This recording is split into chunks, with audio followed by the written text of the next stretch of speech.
learning and building these skills. Whoa. Daniel, be careful. That's making too much sense right now. Yeah, I thought you were going to say something. I was like, wait, what's going on? Be careful. That is making too much sense right now.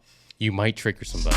I was coasting. Remember when I used to be the brokest? I was hopeless. And going through it, they'll never notice. Now I'm focused. Won't stop until my pockets on the swollens. Had to show it. The deepest in that freezer, I'm the coldest. What you saying? My mama know I'm G, but that was not part of the plan. Nobody. Guys, welcome back to the Mastermind Podcast. We have Daniel here. We have Darren. Hello. Welcome back, Darren. Thank you. And then myself, Edison Cordero. This is, again, the Mastermind Podcast. We have some very, very nice topics to go over today with you guys, and I hope you guys find something interesting in this. What I did want to mention, too, before we get started here is, we don't really do many promotions. We don't actually try to advertise things. We don't sell anything on this podcast. We try to provide value for free. So if you do see something or hear something that you like, that you think your friends, family, whatever the case might be, might benefit from, we just ask that you like, share, subscribe, whatever the case may be, and help get the name out there. Other than that, you guys ready to get started? Yes, sir. Let's go. More than ready after the break I took. No, I guess I'll have you start it off then. Oh, yeah. So the first thing I want to ask you, Edison, is something a lot of people struggle with is reading body language. So how would you go about reading body language in any type of conversations, business deals, or anything else like that? So that's a good question to start it off. I mean, Not bad. so I spent a vast majority of, actually when I was a teenager, I started getting really into body language. I started getting really into, this mental thing that we have going on. And I try to figure out, okay, we do certain things that are alike. What I realized is as people, as human beings, a lot of people don't realize this, but a lot of what we do is rather similar. We have a lot of similar body language cues. Like, for example, when we're lying, for example, when we're nervous, things like that. People have a tendency of tapping fingers, tapping their feet, whatever the case may be. I mean, you're in a conversation with somebody, and let's say you're talking to somebody, and it's a very, very, very minor detail that most people miss out on. But if I'm talking to you, and as we're talking, my feet go from being pointed at you to being pointed at that door, chances are I'm already disengaging myself from a conversation. Yeah. That means you've basically lost me already. My mindset is more set to, okay, I want to leave. I want to get this conversation over with as quick as possible. Same thing, like when you're talking to somebody, and as you're talking to them, they're like this. Yeah. Usually when someone's doing that, it's not because they're intrigued. It's not because they're interested. It's because they're trying to tell you to hurry up, get your point over with so that they can go ahead and, either give their input or get out of the conversation. So I started realizing we as human beings, we do a lot of things similar. So I really thought, okay, if I learn the basis of body language and I learned the exact fundamentals on how we do what we do and why we do what we do, not only would that make business negotiation better, not only would that help in terms of sales and in terms of pumping out volume, because at the end of the day, if you're able to read your client's body language, or if you're in a business deal and you're able to read the other person's body language in a business negotiation, you'll be able to pinpoint and detect, okay, I'm losing this person here. Okay, I've got their attention here. This is what I should do more of. This is what I should do less of. Okay, maybe this person is not interested in what I'm offering. Maybe this person is interested in what I'm offering. So in terms of that, body language is vitally important, because learning the art of reading body language can make or break a business deal. Because a lot of times what ends up happening is people will get into these business negotiations and they will continue to go on a tangent, talking about a specific topic, not even realizing that the person they're preaching to could care less about what they're saying. They're preaching to the choir at that point. No, 100%. I mean, it's even like when the woman puts the purse over her shoulder. You already know she wants to get the fuck out. Or her hands on her knees, and she's getting ready to prop herself up. Exactly. Yeah, already looking at the door. Looking away from you when they're talking to you as well. You can already tell those are like little lies as well. If they can't look you in the eye and they look away when they're trying to tell you a lie, typically they're lying. Well, another cool thing that I learned about eye movement, I believe Edison was the one to tell me about this, was depending on which area they look at, is either they're regulating through memory or through imagination, and they're lying to you. I forgot which side exactly, is it left or right or what, but with your body language cues, I mean, there's two different. Of course, your brain is separated by two hemispheres. You have your left hemisphere and your right hemisphere, right? So, a lot of times when people, their eye direction is pointed towards the right hand side, what that ends up doing is you're entering and tapping into that imagination part, right? So you're tapping into the part that creates the imagery that you need in order to continue on a lie. And a lot of times you see this occur with criminals or, murder suspects. I mean, you look at the, what's his name? Chris Watts, the one who killed like his family. With the little kids and they threw him in the dumpster or something like that. Yeah. So if you watch his interviews and you watch when he's, obviously you could just tell by the crocodile tears. But aside from that, when he's trying to give reasoning of trying to basically convince people that he's innocent, look at his eye movements. Look at the way he fidgets a lot, right? And I'm glad you brought that up because a lot of people think, because, I move my eye a certain way, I'm lying. But there's two different parts to that. Sometimes people move their eyes in the direction, maybe the left hemisphere, to gather information, to recall a certain event. But a lot of times, if you don't understand body language, you'll think they're lying to you. But in reality, all they're trying to do is tap into their memory portion of their hemisphere because they're trying to recall a certain event that happened in the past so that they can go ahead and provide you with an accurate answer. Now, another thing, too, that I was talking to you about, because I noticed that you did that a lot. And I know you didn't know why. Whenever we record videos, remember I said your eyes moved a lot. Yeah. One thing about that, when you're talking to somebody, and I want you to pay very close attention to this. If you're talking to somebody and as they're talking, their eyes are moving all over the place, or even while you're talking to them, if they're moving their eyes, like basically scanning the area around them, you're usually talking to someone who's analytical. Yeah, they're analyzing the whole room. Not only that, but they're trying to gather as much as what you're saying, and they're also trying to, actually dive deep and think about what they're about to say. So the most important thing is if you've got someone who is analytical, if you have someone that is not going to be like, kind of just out there, very outspoken and everything, it's very important that when you're done speaking, whatever point you're trying to get across, wait. Give them a second to think. Give them a second to gather all the information before you speak. Because chances are, a lot of times with analytical people, especially in the case of a negotiation, they will take a minute. They will take 30 seconds to think about what they're going to say before they say it. In which, by the way, that's a very powerful tool. Because here's what a lot of people misunderstand. They think that when you're in the heat of a moment, when you're in a negotiation standpoint, they think that you must react very fast. They think if someone asks you a question, you must answer quick in order to be credible, right? But realistically, it's a very powerful tool when you're capable of receiving a question or receiving some type of objection and actually dialing down and taking 30 seconds to pause. Think about what you're going to say before you say it, because what you say may make a deal or break a deal. Yeah, no, I completely agree. I mean, when we were in sales, going through all sales training, they would always be like, you got to be like an assassin with your words in a way. It's like chess. So every piece that gets moved, you have to make sure you move your pawn at the exact place or else it's going to fuck you up. The whole deal can go sideways, basically, if you say one thing that the other person just doesn't want to hear. So, and then you go about like analytical type personality, right? You got logic, emotional, analytical, and your whole presentation kind of has to shift towards those people. So you kind of have to understand body language very early on. Right. Especially like right at the meet and greet. You got to be able to read someone within the first 20 seconds and know how to tailor your pitch to them. First, obviously, you kind of realize what type of personality they are, and then you find their hot buttons. Why are they here? Why do they want this? What is it that they're trying to get rid of that this product is going to help them with? Solving a problem gets you closer. And you I'm glad you mentioned that. Both of you have worked with me in sales. Mm-hmm. One of the things I was very well known for is this. And you remember, I had the ability to build rapport with anybody, no matter if it was the toughest customer in the world or the most easygoing customer. No matter what the case may be, I had the ability to build rapport with anybody, even if they came in here and they told you to go fuck yourself.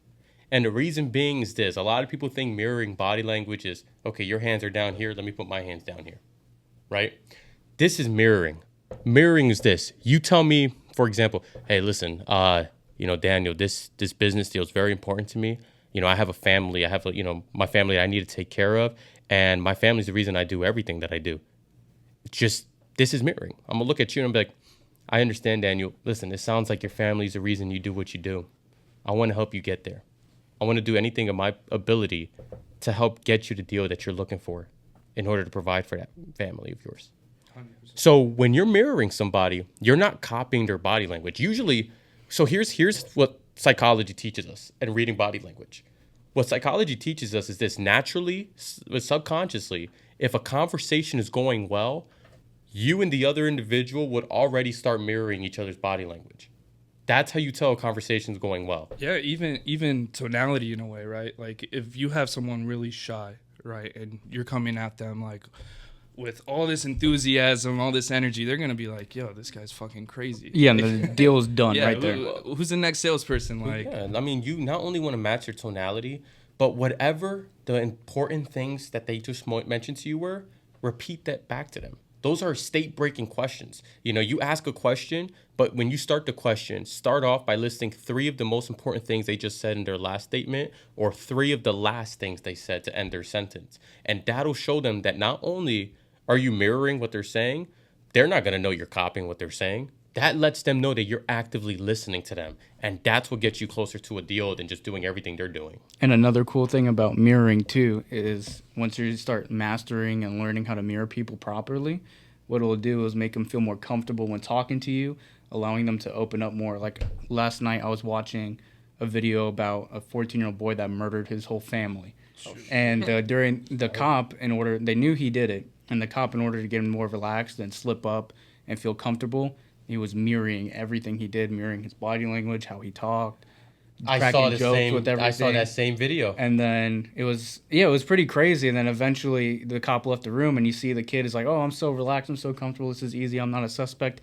He started throwing his feet up on the chair, relaxed, and it was crazy how mirroring was able to get him slipped up.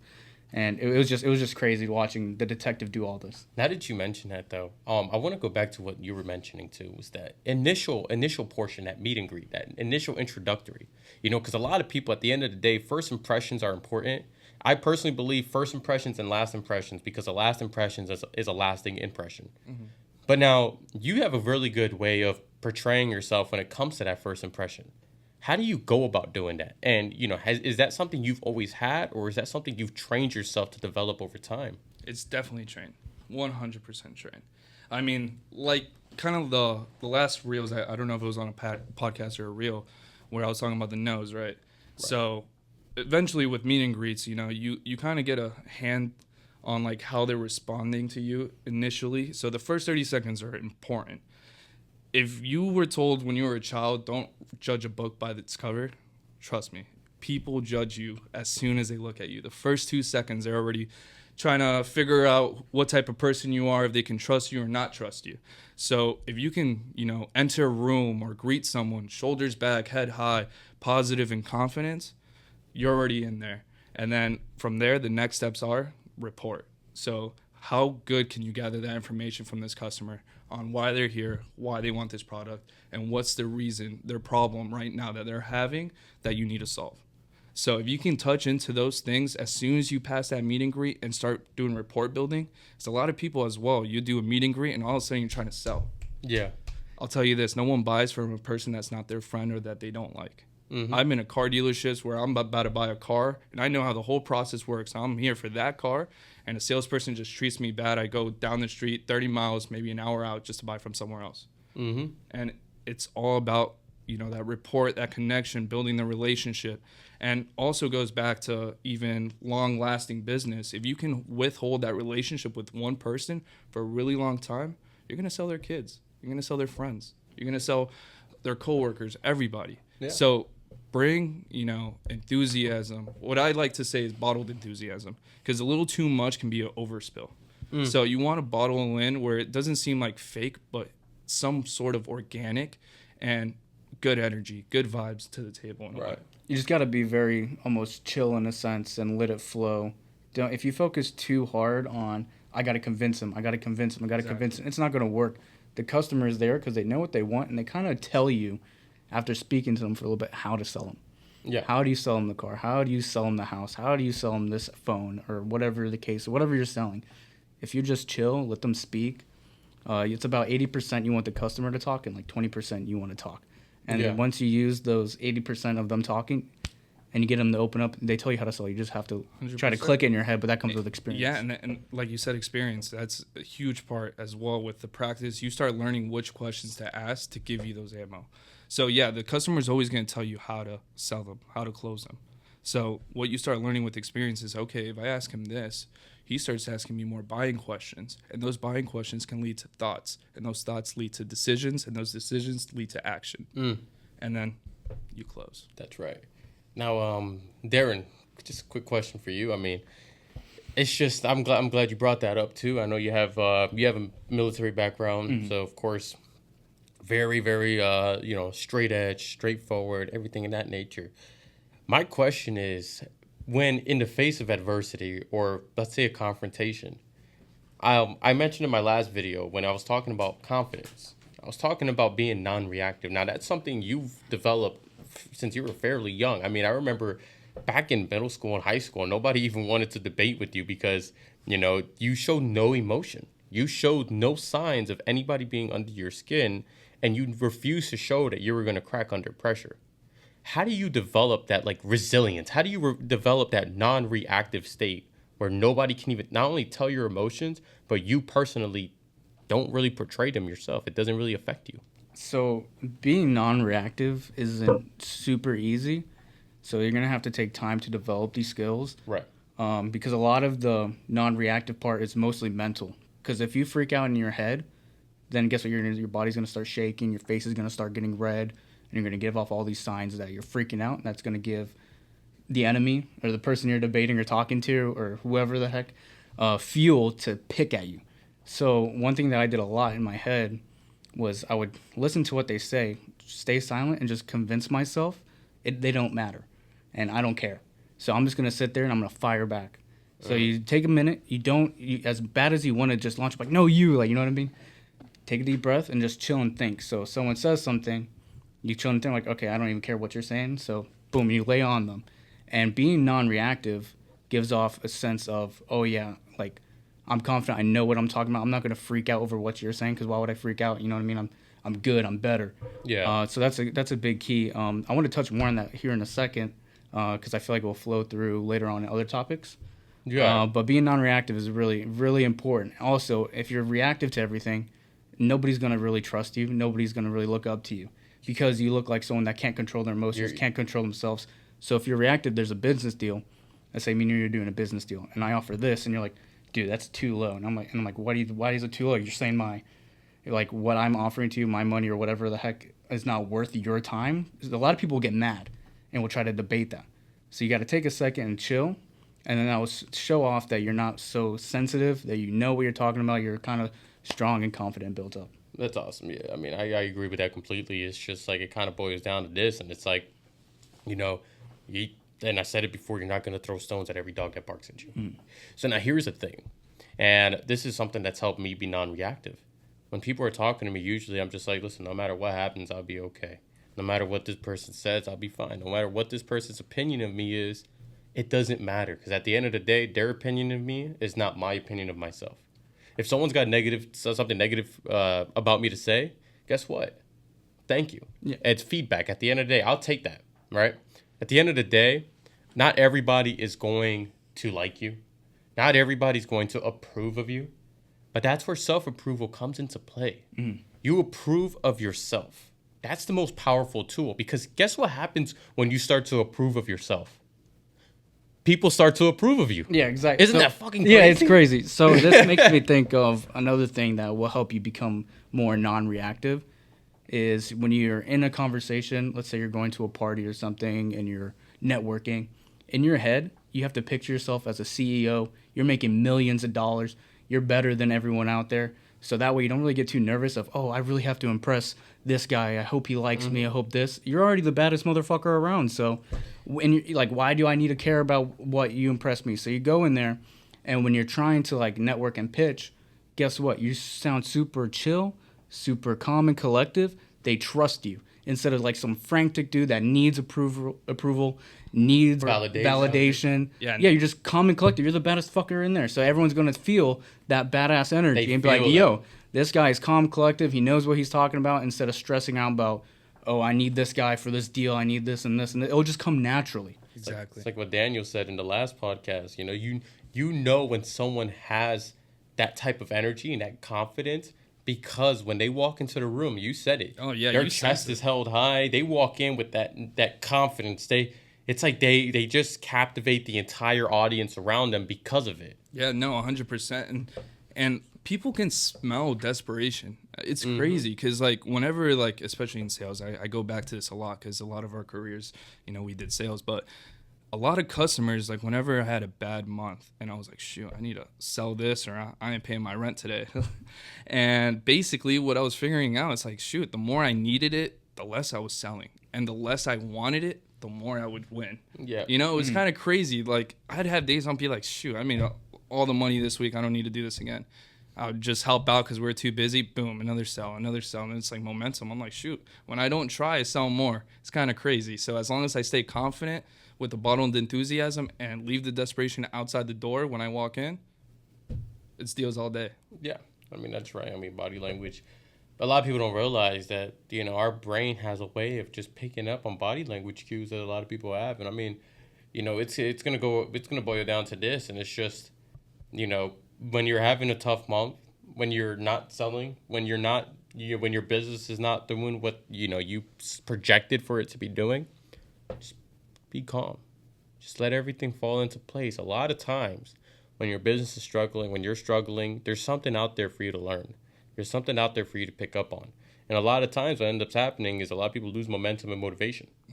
And a lot of them are just wishing that, you know, things could get done. So I'm going to tell people this right now. Your brain cannot distinguish the difference between an actual recollection of something that actually vividly happened to you versus a visualization of what you want your life to be and what you want to happen to you. Your brain can't distinguish between the two, especially when it's a clear visual image. And that leads me to this. Stop wishing. A lot of people wish for things. They're like, oh man, I wish I had more confidence. Oh man, I wish I could just sell one more. Oh, I just wish that my business was doing better. When you tell yourself, I wish, you're convincing your brain you have a lack of something. Telling your brain you have a lack of something only brings you further down. That only brings you down, further down into the hole that you're digging yourself into. Instead, focus more on manifesting. Manifesting, here's what I say manifesting becomes. Manifesting is not just saying, oh, I'm a millionaire, fuck, and let me fake it till I make it. Manifesting is this. Manifesting is you're proclaiming something. You're declaring your state. You're saying, I want to do this. I am going to do this. Or my favorite, I am in the process of becoming a millionaire. I am in the process of creating a multi-billion-dollar conglomerate. You know, that has a different effect on your brain. And a lot of times, a lot of people lose motivation because of the fact that things are not going well. And they're too focused on, oh, I wish things were like this. Oh, I wish things were like that. But let me tell you this. It's a portion of your brain that actually it focuses primarily on dopamine, and it focuses primarily on motivation. And it's in the middle portion of your brain, and it's called your ventral tegmental. What that does, that ventral tegmental area, also known as, you know, your VTA, that's responsible for motivation. That's responsible for dopamine release. How can you activate this part of your brain? You activate it by doing this. You activate it by giving yourself a pep talk. You know, you tell yourself, I can do this. This is easy. I can do this. When you're at the gym and you're about to hit a new PR, I always tell myself, this is going to be easy. I give myself a pep talk. So, and studies found that this was more, that this actually had an effect. What they found was those neurons that were together in your brain in the mid region, the VTA area, that those neurons, whenever you started giving yourself a pep talk, or whenever you started just visually imagining a coach yelling at you, or whenever you just visualized a song that motivated you, those neurons in your brain started to fire up. That part of your brain activated. What this creates is focus. What this creates is unrelenting confidence, motivation, the ability to get shit done. That's your get shit done area of your brain. And when you're able to give yourself that pep talk, when you're able to remind yourself every day, listen, no matter what happens to me, I'm going to keep going forward. No matter what happens to me, I'm going to keep my head held high, and I'm not going to stop until I get what I want. I'm in the process of being this. I am in the process of being a confident person. I am a confidence person. When you continue to tell yourself that, your brain believes it, your VTA is activated. When your VTA is activated, you're just focused from there. Nobody can stop you. You don't need drugs. Your brain is a drug. Literally, your brain's a muscle in a way. So Yeah. it's like you keep telling yourself these things like, I can do this. I get to do this. I have the ability to wake up today, when other people don't. Like, you keep telling it, the muscle keeps building and building, and then one day you don't even have to tell yourself that. You're fucking doing it. Yeah, it's like clockwork at that point. Yeah, it's just fucking a routine. At the end of the day, you got to build these calluses. I think David Goggins talks about that all the time, where he runs 100 miles, and then he's building these calluses in his brain that help him with his discipline and hard work, where everything else is just easy. So I love the law of attraction because it is crazy. Because subconsciously, you're going to put yourself into situations that is in your mental state. So if you're always sitting around and being like, man, I'm depressed, my life sucks, my house sucks, my job sucks, guess what? Every day you tell yourself that, you're going to get more depressed. More depressing things are going to happen. You're not going to really see opportunities to grow or get better because you're constantly in that mind.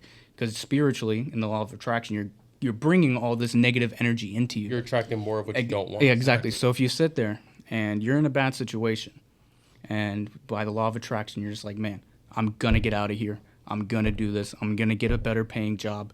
I'm going to work hard for it. I am going to lose the weight. I am going to succeed in school. I am going to build my relationship with my significant other if it's deteriorating. Guess what? Opportunities will slowly arise because now that you're more mentally attracting the positive situations, you're going to be more open to seeing those opportunities you can take to boost everything up. And I'm glad you mentioned that. Do you guys notice when you buy a vehicle, at first you never really notice the car. When you buy a car, you see it everywhere on the road. You notice that, right? Mm-hmm. Your brain has a way of whenever you focus on certain things, you'll see it more and more often. I say it like this. Whenever you're in a setting, tell yourself, I'm going to find, let me find something brown. Let me find a certain shape. I'm going to find this. What ends up happening is when you tell your brain to find something or look for something, it's not long before you see. It's like the explore page on Instagram, TikTok, YouTube, whatever the case may be. What do they filter though?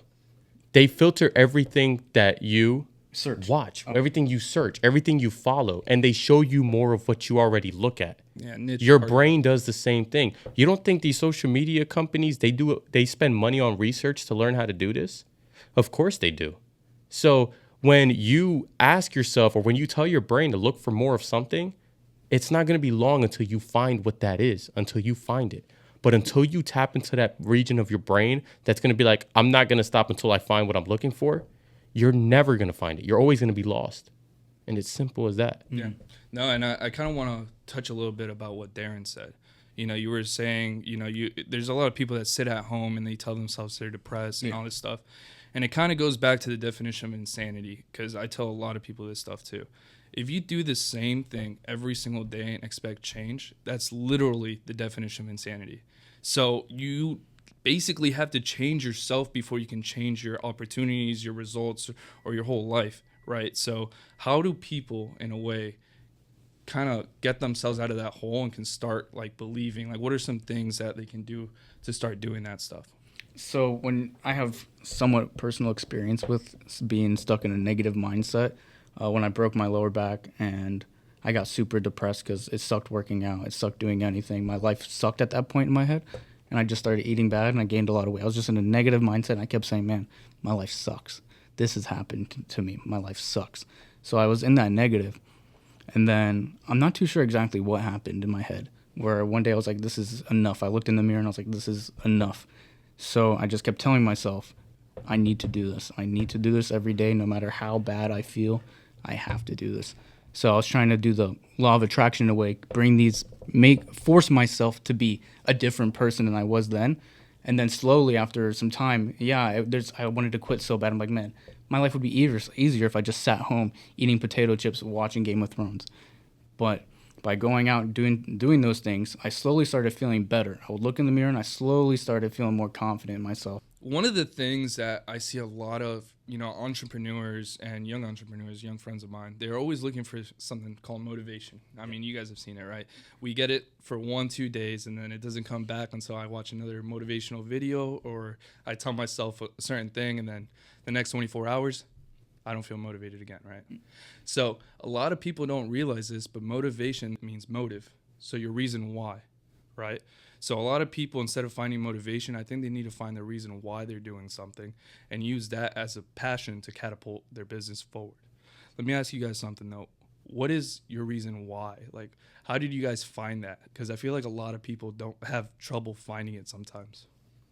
Well, I mean, your why is going to come from different things, It's it boils down to this. It's kind of like, for me, for example, everything that I've been through, everything that I had to go through and endure on my journey to where I'm at now. And I'm not even, I'm just scratching the surface still. But seeing my family struggle, seeing the pain that I put my family through back when I was a different type of person that you remember. Yeah.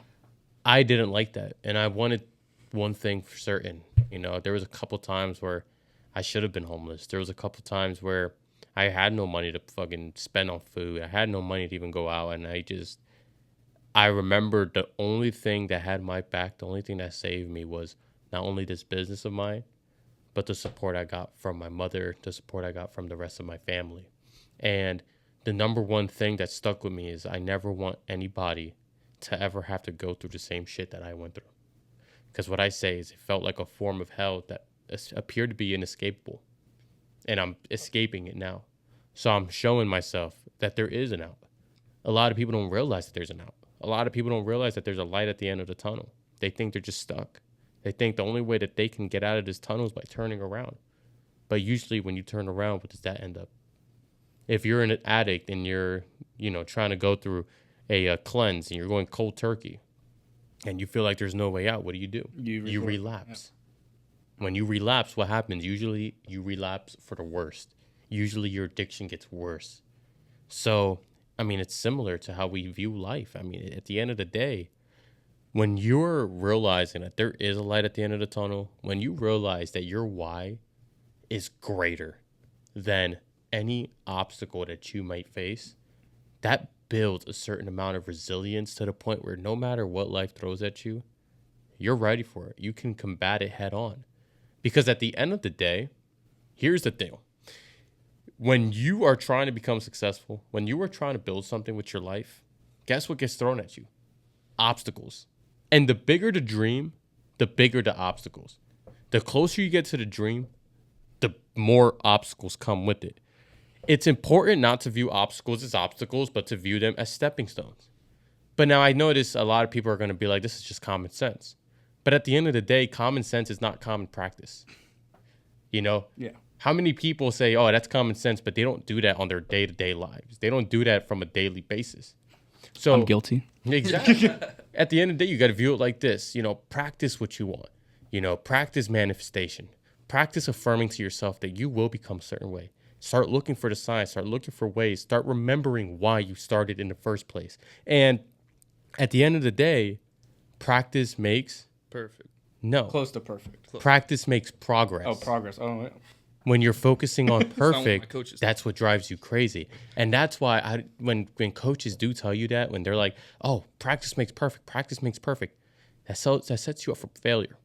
Because no matter how much you practice, whether you're playing basketball and you're like, oh, I'm practicing my three-pointers every single day. You don't think Stephen Curry practices his three-pointers every single fucking day? Yeah, he still misses a few. You can't be perfect at what you do. You can only progress and get better, and progress equals happiness at the end of the day. So another thing with motivation too. So a lot of it is like what Edison said is your reason why. Your reason why is going to be the core foundation. But another part of that foundation is going to be your discipline. Because you can have all the reason why. You can use those 2 days of motivation, but if you don't have the discipline to keep going on those rainy days, on those days you don't feel like doing anything, you're not going to push yourself out there. So it's also about not doing it because you just want to do it, but because you have to do it to get better. So the discipline is also another key factor in your motivation and going through. besides the why. I agree. And one time I went to this networking event. I think it was in Texas.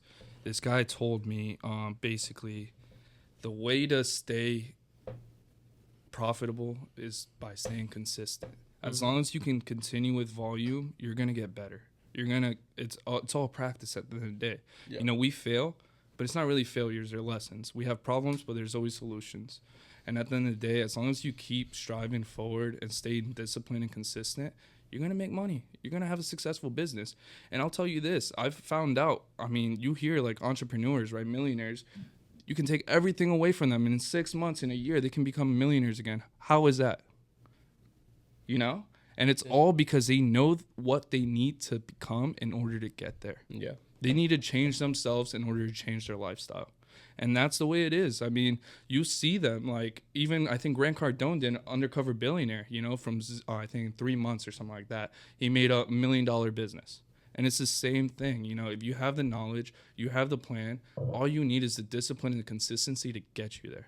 And you're going to get better. Our first video on YouTube probably sucked, you know, but every video after that is going to get better and better. We're going to get better at the way we talk. We're going to get better at our podcast, our reels, all that stuff.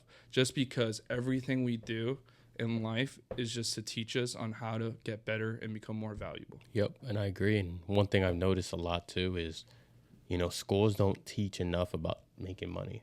Schools would rather teach you about things that are not useful in your day-to-day lives. I mean, you look at someone like Darren. I went to school with him. His teachers hated him.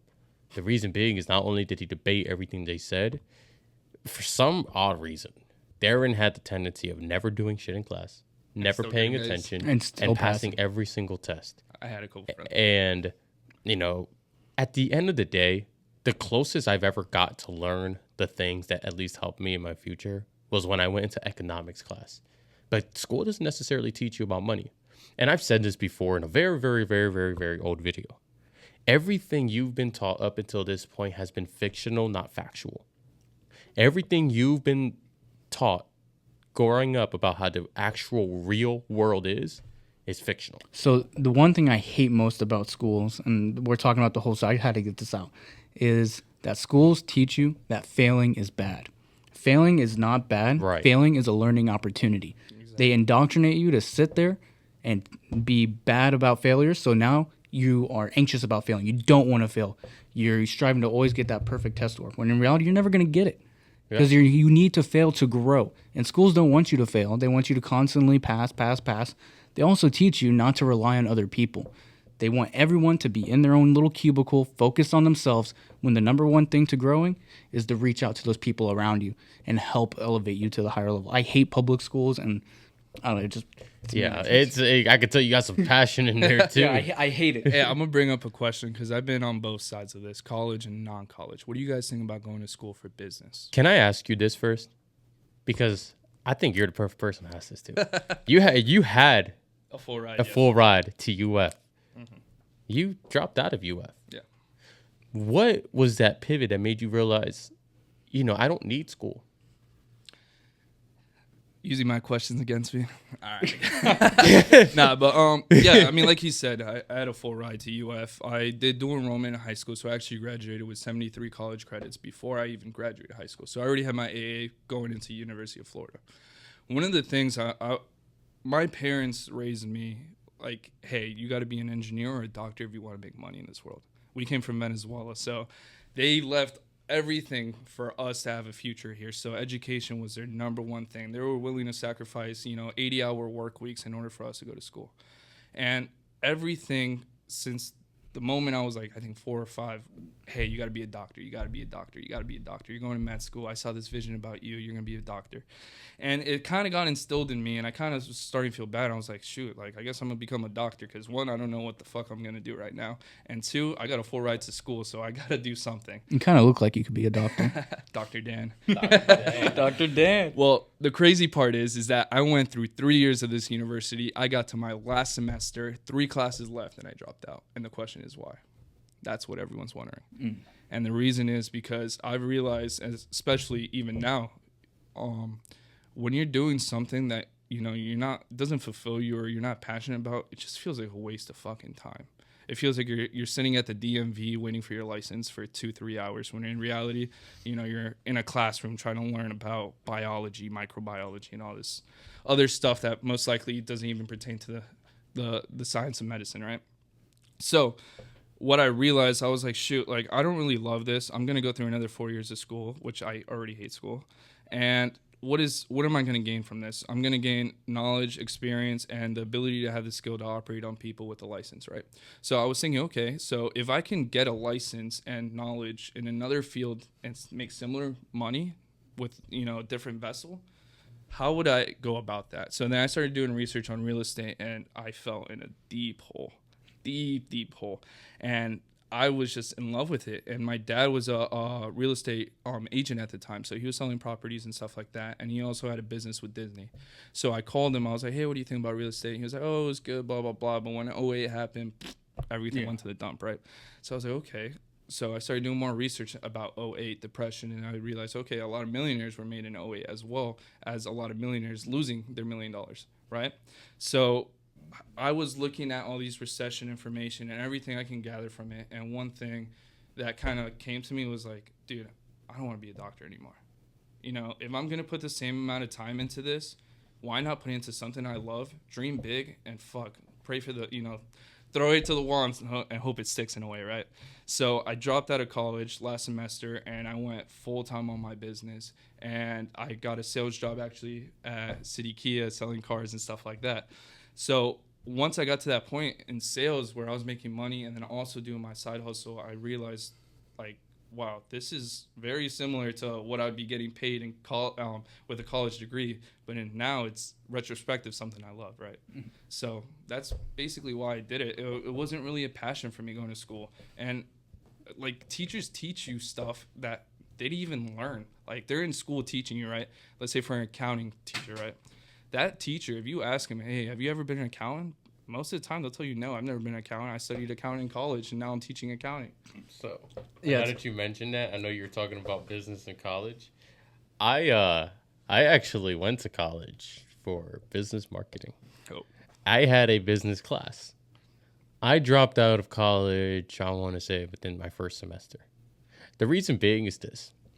Imagine being, an entrepreneur in the making. Wanting to better your business, wanting to grow your business, and you're like, you know what? I've always had a negative feeling about college, but let me try this thing out. Let me try this college thing out. I went, it was my first day of class. First of all, I went to the wrong room the first time, and I was like, all right, this is already a bad experience. I go into my business class, right? I sit down, my professor comes up, and the first thing he does is opens up a PowerPoint. And then the first thing in my mind is, this is clearly a PowerPoint that you didn't take the time out to write. This is clearly a PowerPoint where you just extracted information from Google and just put this on here. But secondly, the number one thing that alarmed me, and this is literally what he said. Guys, listen, I'm going to teach you about business marketing. Fun fact about me, before I became a professor, I actually had a business of my own. I had a business. I actually ran it off of the Jersey Shore. And, within a month or within 2 months, it just didn't do well. So, I ended up quitting that, but I became full-time as a professor. And that's the guy teaching you business. And that's the guy I'm supposed to learn business from. Someone who only stood in business for 2 months before shit got hard, and he said, I can't do this. I give up. Yeah, you can't have that person be your mentor or teacher. I think if you go to college, it should be if you're passionate about going to healthcare or engineering, law, things that, like, you know what I mean, require you to go. Yeah, that require you to get an education and learn. But half of the stuff that you are going to be going $60,000 into debt for, just go on Google for 10 minutes. And you can find all that information and not waste your money. And the crazy thing is, it's not even 60,000 anymore. Like, we take a step back. Like, back in the 80s, I mean, the ROI was positive. You would always be able to make enough money from your job with a college degree to pay off your college tuition. Times are different. You go to school, you get a job, it's going to take you 5-6 fucking years to pay off that college tuition. It's fucking nuts. And it gets all wrapped up because then now you got student loans. You got credit loans that you can't even pay off. Not only that, you can't even take out loans because your debt to income is too big. And it's just, wow, it's like a brainwash system where it's kind of crazy. But don't get me wrong, there's definitely professions in there that college is very important for. But if you're going for business, it's it's a whole different field. Yeah. Whole different And I think if you're not in that entrepreneur mindset and you're thinking about, oh, what do I do with my life? I would say right now is the time to go into trade schools. So for those people, because trade schools, there's nothing going on. We're having a shortage of welders and stuff. So if you're not in the entrepreneur stuff and you're one of those people that are debating college, I think if you're going to take an education, go for a trade school. Of course. Yeah, because a lot of people, they don't really.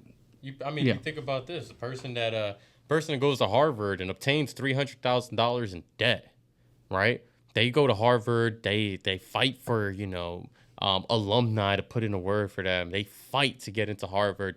They boast about, oh my God, I'm in Harvard now, right? They spend about, let's just say, 6 to 12 years in Harvard. They get their degree. They're $300,000 in debt, $300,000 investment, right? Making $80,000 a year when they could have went to welding school for 6 to 12 months and made that same income. Yeah, or even a plumber gets paid more than that. Yeah, exactly. Or you can 80 to 120 grand. Or you can, let's say you don't want to do trade and you're more a technical guy. Literally go on Google. They have Google certificates that are free and learn how to code. And then become coding. Cybersecurity is crazy right now. Look at Dylan. Yeah, exactly. Technology, it's a crazy business, and you can do this all for free without having to go to college. Yeah, and I take back, it kind of sucks that I keep bringing it up, but even go into sales, learn the skills. We all know that every business, you need the 3 skills, right? The marketing, the sales, and be able to manage.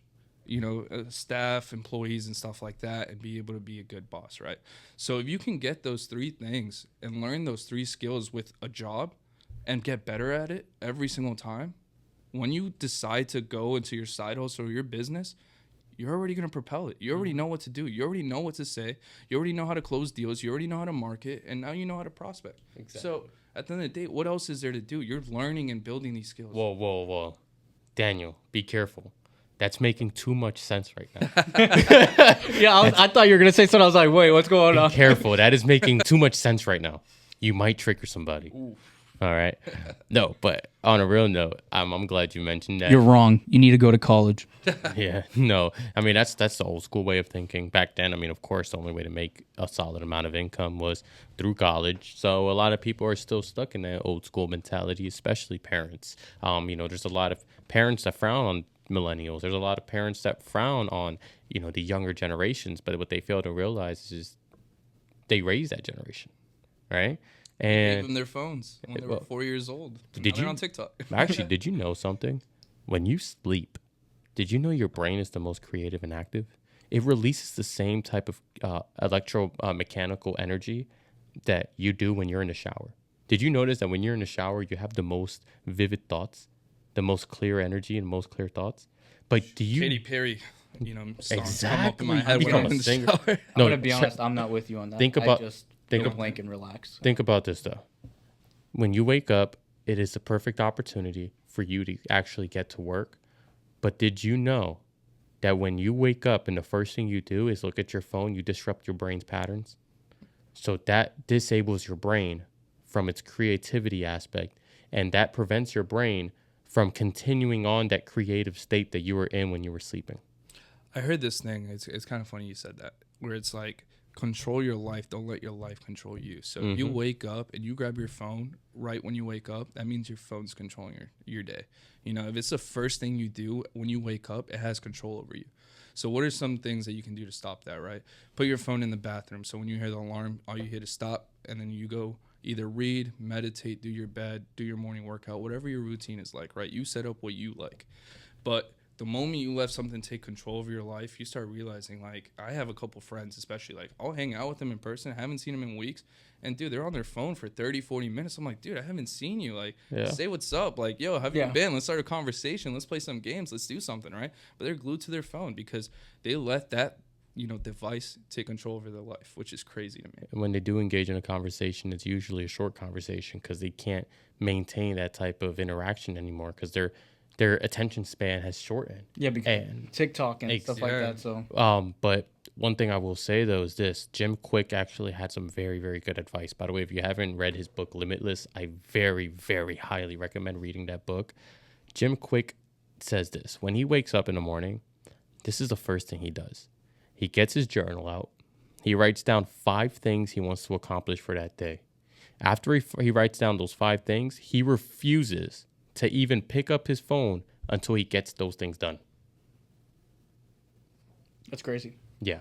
He uses his phone as a reward at the end of getting things done versus using it as a controlling mechanism throughout his day. Because guess what happens? What happens if you wake up in the morning, you're full of energy, your mind is very creative, you pull out your phone, and the first thing you see is a text from your manager saying, hey, I need you to come in on your day off. Oh, you get bummed out. And now your whole day is now you're just upset the whole day. Now you're annoyed the whole day. It ruins your whole mood. It ruins your entire day. Now you have a less productive day than you would have if you never even picked up that phone. 100%. I agree. And then it kind of goes hand in hand with so many things too. It's like not just your phone. It's like even like I have friends with like relationships where they just get glued on that, where they completely forgot their dreams just because they're in a relationship. And there's so many, different vices that you kind of have to like be like, okay, like a little too much of this is toxic in a way, right? So you kind of limit yourself on what you can do and what you can't and what times are best for it. So, for example, like if I was in a relationship, I wouldn't hang out with my girl. I wouldn't be okay with hanging out with my girl 7 days a week. I just couldn't. I'd either get tired of him, throw him out the door, break up with him right away, So I would always try to set up a time where, our time, every time we hang out, it's going to be valuable. It's going to be special. And we're going to be able to talk about a lot of stuff because we haven't seen each other for, 5 days in a week, right? So I kind of set up my stuff like that. In a way, with my phone, I try to do all my stuff before I'll read 10 pages of my book, go on a morning walk like I did this morning, and then touch my phone. And it's crazy because we're YouTubers, TikTokers. You would think like, hey, we're on our phones more than anybody, right? Because we're on these platforms every single day. Content creators, yeah. And it's different. We're not. We're on there for business. We're there to like learn, get new content ideas, post our stuff, market, do all that stuff. We're not really there to look at the view from like a third person's view, right? Because half the time, those people you see smiling on Instagram, you meet them in person, they're not as happy as those pictures. Shit, they're fucking portraying a whole different person most of the time. Relationships that appear to be happy. Oh yeah, shoot, they're arguing all the time when I see them. Yeah, that's the biggest thing. A lot of people just want to project themselves as how they want the world to see them. So they could be in a terrible relationship, but they're like, oh, I need to post this photo. So everyone thinks I'm in a good relationship. Everyone thinks I'm happy. I think people took fake it till you make it too serious. Yeah, definitely. They want to look the part before being a part. Of course. And I'm glad this is a great topic we brought up too. And I know we're running out of time here, so I mean, kind of just want to go around and see if, before we wrap this up, if you guys have anything you'd like to finish off saying. True. I'll finish off with thank you guys so much, by the way, for hitting 1,000 followers on Instagram. We started that count about a week ago. TikTok's 400 plus right now, and I think we've already broken 100 subscribers on YouTube. So thank you guys so much. It means the world to us. Really does. Thank you. And I mean, it sounds like a little bit, but to us, we care less about the amount of followers, subscribers, and likes we get. But what it does show us is that the value is getting out there, and we appreciate that a lot. So if you found anything useful in this video, if you learned something new that you didn't know before, if you gained a newfound knowledge that maybe you forgot about, maybe you just needed to refuel your tank, we ask that you share it, like it, subscribe it, comment, leave us some feedback so we can get better. And we'll continue to do this because we personally find passion in doing this. If you notice, we don't charge for these videos. We do this for free because we want to be able to provide you with free value to help you in your business, because we wish we would have known this. I just want to say thank you for the support, everyone. I'm happy to be back. I was gone for too long. Yes, and so hopefully I can be here and give some value of experiences I've been through. And I'm just so excited to be back and continue giving you guys some. The mustache has grown. Oh, yeah, the mustache is growing. Are there. You guys might see it's a little thicker, the mustache, the chin hair. If I take off my hat, you'll see I got a fresh, clean cut, but I got these headphones on. All right. Well, thank you all so much again for tuning in, and stay tuned for the next video.